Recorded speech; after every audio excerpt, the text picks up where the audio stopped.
We cross over to our town centre office where we are joined by lead researcher Mr. Tom Wolf to tell us about the Ipsos survey.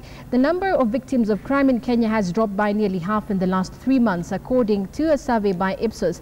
The survey conducted in 41 counties shows Nairobi County recorded the highest number of incidents, while central Nyanza and Rift Valley had the least. Welcome, Mr. Wolf.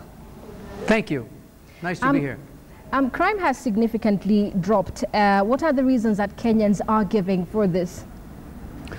Well, we could not actually discover what the reasons were for this decline. As we explained in our release, the decline by about half really took place between our last survey last November and what we obtained in April, which was a drop of the proportion of adult Kenyans who had been victims of crime in the last 3 months from 9% to 5%.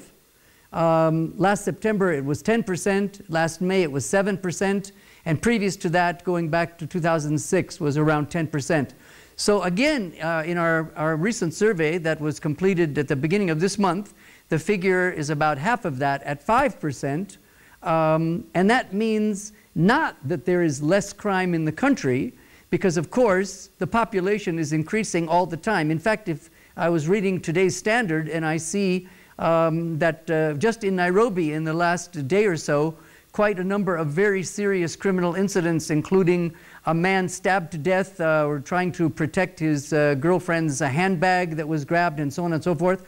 So the amount of crime overall could be pretty much the same, but as the population grows, it's the proportion of Kenyans who have been affected by crime, which at least over our last two surveys has been only at 5%, which, as I said, is about half what it's been in previous years.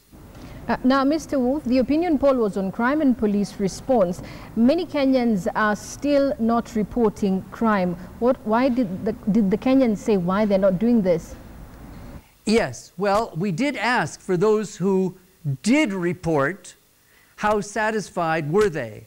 And that was about half of all the crime victims, 51%. We did not ask those who did not report their crimes why they did not. I mean, as you can appreciate, we cover many subjects in our surveys, from security to economic issues to politics and so on, and we can't ask detailed questions about everything. But for those who did report, we asked them first how satisfied they were with the response they got from the police, and as you have seen, looking at the data, well over half, 61%, were not satisfied.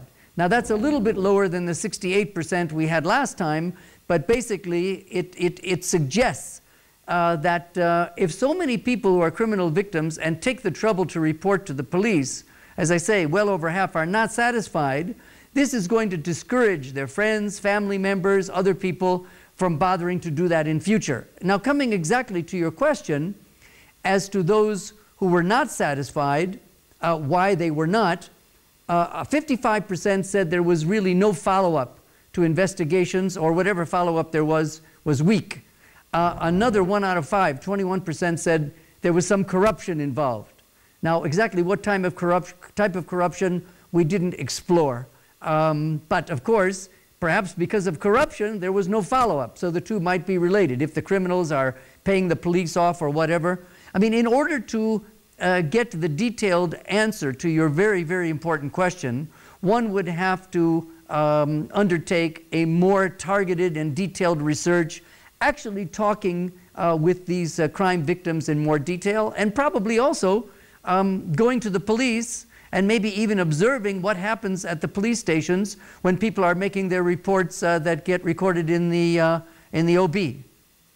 So Wolf, you also conducted a poll on KDF in Somalia. Now there are calls to bring KDF back to Kenya. What is the take on Kenyans about that? About the withdrawal of the troops from Somalia, you asked? From Somalia, yes. Well, as I say, first of all, this was all part of the same survey. So it's really the same poll, if you want to use that word. And we asked people overall whether they approved or disapproved of the continued deployment of the KDF in Somalia, as you asked. And we see Kenyans are pretty evenly divided. Only 57%, it is a majority, but not a very strong one, approve of their continued deployment. But we can see that there's definitely a political influence on this response. We see 80% of the people in central region approve, and only 42% at the coast, 37% at western, and so on. And when we correlate these answers with how people identify themselves in terms of the main political division in the country between CORD and Jubilee, or any of the parties aligned with them, we see nearly twice as many respondents, that is, people who were interviewed, who identify with Jubilee, 70% who approve of this policy, as opposed to only 39% of those who identify with CORD who approve of the policy. Now, clearly, the fact that CORD leaders for some time now have been urging the government to consider a withdrawal, whether a phased withdrawal or after certain conditions are undertaken for the troops to be replaced by forces from other countries or whatever it is, obviously their supporters across the country hear what the CORD leaders are saying, so it's not surprising that there is this gap between them and their Jubilee fellow citizens of 70 to 39%, but we emphasize that it's certainly not a gap of 100 to 0. That is, there are still 30% of people who identify with Jubilee who are not in favor of the continued deployment, and there are, as I say, only 39% of the CORD supporters who want to withdraw, which means that there's another 60% or so who actually are supporting the government's policy. There's 60% who are against it and only 39% who support the withdrawal, rather than 0. So although this is a policy issue which follows to some extent the political division in the country, the contrast is far from complete, which also I think shows that the question of the continued deployment of these troops in Somalia... Can you hear me, Mr. Wolf? Yes? Thank you very much. Sorry about that. I have to cut you off over there. Due to thank you very much for your good question. Lead researcher there, Tom Wolf from Ipsos, telling us that crime has significantly reduced in the country.